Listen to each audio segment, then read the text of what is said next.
ఒకవేళ కనుక మీరు టార్గెట్ చేసినట్టు ఏంటంటే పార్టీని చేయొచ్చు కదా, బీఆర్ఎస్ పార్టీని చేయొచ్చు కదా, ఎందుకు హరీష్ రావుని ప్రత్యేకంగా ఎందుకు చేసినట్టు? ఇప్పుడు మన నియోజకవర్గంలో ఎమ్మెల్యే ఎవరండి? ఎవరు ఎమ్మెల్యే? హరీష్ రావు. నేను ఆయన మీద పోరాటం చేయాలి, నా శక్తి సరిపోదు. కేసీఆర్ని నేను అనాలంటే నా శక్తి సరిపోదు. ఎందుకు చెప్పాలా? అది ఒక వ్యాస్ట్ సబ్జెక్టు. దాన్ని డీల్ చేయాలంటే Revanth Reddy, Komatireddy and so on వీళ్ళ ద్వారా జరిగే పని. వాళ్ళ అనుభవానికి ఆయన అనుభవానికి మ్యాచ్ అవుతుంది. నేను కొట్టలేను, హరీష్ రావు అన్నటువంటి నేను కొట్టలేను అని నా క్యాపబిలిటీ అంత లేదు అనుకుంటే నేను కూడా వదిలేసేవాడిని. కానీ నేను తగ్గఫరే కొడుతున్నా ఆయన. అంటే పెద్దవాళ్ళని టార్గెట్ చేస్తే నేను కూడా పెద్దవాడిని కావచ్చు అన్నటువంటి ఆ ఉద్దేశం అనుకోవచ్చా? అది ఫూలిష్ లాంగ్వేజ్. అది చాతగానోళ్ళు మాట్లాడతారు. అది పెద్దవాడోడు చిన్నవాడోడు ఎవడైనా పార్టీలో నెంబర్ 2గా ఉన్నాడు కదా బీఆర్ఎస్ పార్టీ. వాళ్ళ పార్టీలో ఉన్నాడు, నా పార్టీలో నెంబర్ 2 కాదు, నాకు నెంబర్ 2 కాదు. మీ ముఖ్యమంత్రి కూడా అటు కేటీఆర్ని టార్గెట్ చేసి, సో అక్కడ కేసీఆర్ని టార్గెట్ చేసి రాజకీయాలు నడుపుతా ఉంటే చక్రధర్ గౌడ్ ఏమో ఒక వినూత్నంగా హరీష్ రావు మీద పడ్డాడు. అంటే హరీష్ రావు అయితే రాళ్ళు లేకపోతే కాళ్ళు. ఇప్పుడు అవసరమైతే రేపు మా రేవంత్ రెడ్డి కాళ్ళు మొక్కని కూడా రెడీగా ఉంటాడు ఆయన. ఓకే, అది అట్లాంటి బ్రీడ్ అది. సో ఆయనని పెద్దగా కూడా పట్టించుకోడు. కానీ పట్టించుకోకపోతేనే పరిశాను. పట్టించుకోవాలనే నేను ఒకరిని పట్టించుకుంటున్నా పార్టీలో. ఓకే, ఇదో ఇవ్వాలని మీరే చూడండి. ట్యాపింగ్ అనేది చాలా దారుణంగా జరిగినాయి, కొన్ని వేల ఫోన్ నెంబర్లు జరిగినాయి. బట్ నేను అనేవాడిని హరీష్ రావుని ఫైండ్ అవుట్ చేసిన. ఆయనకు కంగారే లేకపోతే, నేను సింపుల్గా ఒకటి అడుగుతున్నా, ఆయన కంగారు లేకపోతే ఇమీడియట్గా కోర్టుకు వెళ్ళిపోయాడండి. సరే నాకు హక్కు ఉంది పోయినాను. అలా A3 ఉన్నోని కూడా ఇడిపించుకొని పోయిండు. ఆడు ఇన్వెస్టిగేషన్ వచ్చిండో లేదో, లాయర్ వచ్చిండో చెప్పిండో తీసుకొని పోయిండు. ఎందుకంత కంగారు? నీ మనుషులు పోలీస్ స్టేషన్లో కూర్చుంటే నీ గుండెల్లో రైళ్ళు ఎందుకు పరిగెడుతున్నాయి అంటే నీ గురించి ఏదో చెప్తారనే భయం.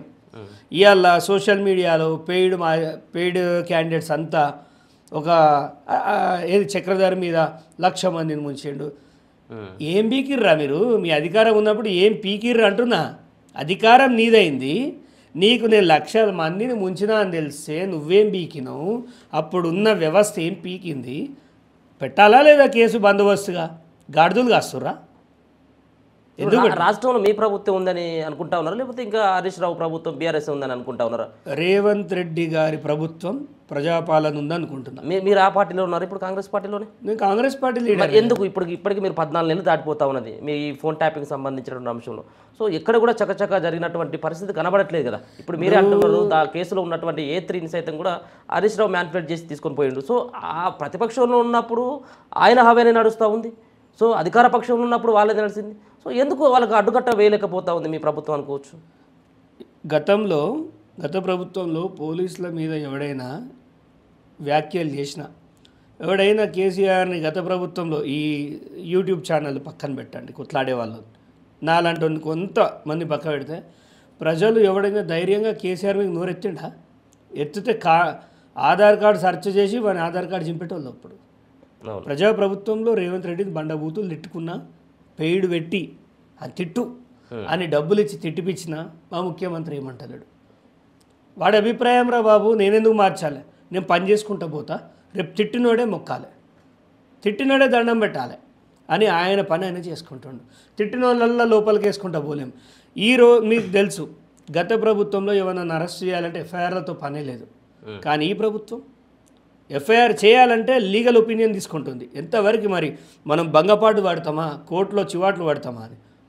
ఇప్పటికీ ఇన్వెస్టిగేషన్ ఆఫీసర్లను బెదిరిస్తున్నారు. బీఆర్ఎస్ గుండాలంటనే నాయకులన బీఆర్ఎస్ గుండాలంతా ఒకటై మైకులు పురమాయించుకొని కొంతమందికి డబ్బులు ఇచ్చి కొత్త యూట్యూబ్ ఛానల్ కొన్నారు మొన్న కేటీ రామారావు కొని, అవన్నీ గుంప ఆడబెట్టి డీసీపీని ఇచ్చేయాలి, ఏసీపీని ఇచ్చేయాలి. పీకేదేముంది? మీరు యాజ్ పర్ లా పోతున్నారు. విట్నెస్లు ఉన్నాయి కాబట్టి ముందు అడిగేసారు. ఒకటి అంటాడు మొన్న చిత్రవాద పెట్టిండు. చిత్రవాద పెడితే మీరు మాట్లాడేటోళ్ళ? చిత్రవాద పెడితే మాట్లాడతాడా అండి? ఒక్క దెబ్బ వేయలే పోలీసు వాళ్ళు. ఒక్క దెబ్బ కొట్టకుండా అడిగితేనే వాళ్ళు స్టేట్మెంట్ ఇస్తూ ఉన్నారు కదా, మమ్మల్ని చిత్రహింసలు పెట్టి అన్నటువంటిది. పోలీసు వాళ్ళు కలవనీయకపోతే వీడు స్టేట్మెంట్ ఇచ్చేటోడు కాదు. నెంబర్ 1. పోలీసు వాళ్ళు తలుచుకుంటే, గత పోలీసు వాళ్ళు కనుక అదే మోడల్ ఇప్పుడు వాడి ఉంటే ఈ మీడియా ముందుకు రాకపోదు. యాజ్ పర్ లా వెళ్తున్నారు. అతను ఏం చెప్పాలనుకున్నాడో చెప్పే స్వేచ్ఛని ఇస్తున్నారు. మీరు ఇప్పుడు ఇవన్నీ మాట్లాడుతున్నారు కదా అండి, దాంట్లో నేను ఇది చూపించొద్దు యాక్చువల్గా, బట్ మీరు ఈ మాట అన్నారని చెప్తా, చిత్రవాదులు అన్నారని. ఇప్పుడు మేమే చిత్రవాద పెట్టాలనుకుంటే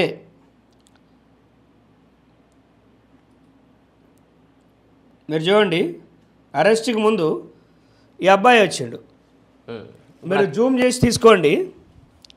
ఈ అబ్బాయి వచ్చి, ఇతని పేరు పరశురాములు. ఆఫీస్ అంతా మీదేనా? ఆఫీస్ ఇది సిద్దిపేటలో నా ఆఫీసు. ఓకే, మీరు చూడండి, ఆ అబ్బాయి వచ్చి ఎందుకు కాళ్ళ మీద పడాలి, ఎందుకు కాళ్ళ మీద పడాలి, తప్పైపోయింది, నేను ఒకటి చెప్తే చేసిన, A3 చెప్తే నేను చేసిన అని వాయిస్ ఉంది దీంట్లో. ఓకే, ఎవ్రీథింగ్ ఉంది, డిపార్ట్మెంట్కి ఇచ్చిన ఇది. నేను ఎవరు రమ్మన్నాడు ఆఫీస్కి, నువ్వు ఇలా మాట్లాడిన ఆడియో మొత్తం ఉన్నది ఇది. చూడండి. ఓకే, అంటే మీరు చెప్పండి, నేను విట్నెస్ ఒక్కటండి, విట్నెస్ ఉంటేనే మాట్లాడతాం. మేము కూడా అవలగాలం కాదు, మేము కోర్టు మీద నమ్మకం ఉంది, అందుకే పోలీసు వాళ్ళు వినకపోతే కోర్టుకు పోయి కేసులు చేయమని చెప్పిన. ఓకే, ఇవాళ RS ప్రవీణ్ అంటాడు 3 తారీఖు అయిందట కేసు. ఎప్పుడు? డిసెంబర్ 3కి అయిందట, డిసెంబర్ 1కి అయింది కేసు. నీకు సబ్జెక్టు తెలియదు. దాసోజు శ్రవణ్ ఏమంటాడు, ఒక ఊరు పేరు లేదట. ఆ బల్పు మాటలు, కావురం మాటలు, ఊరు పేరు ఎవరికి లేదు, నీకు లేదు, నువ్వెంత గొప్పోడివి, నీకు ఎంత మంచి భవిష్యత్తు ఉండే, పోయి దొంగలు అలుతువి, అంత రెడీ అయింది, తినేటప్పుడే మనం పోసుకుంటావు, నీ జీవితమే అంత. నువ్వు ఆడ కూర్చొని ఊరు పేరు ఎవరికి లేదు, నీకు లేదు. రైతులను పోయి అడుగు, ఒక్క మాట, చిన్న కోడూరు నంగునూరు పోయి చక్రధర్కి ఇట్లాంటి వాడాను వచ్చేటప్పుడు చెప్పుల దండతోనే వస్తారు.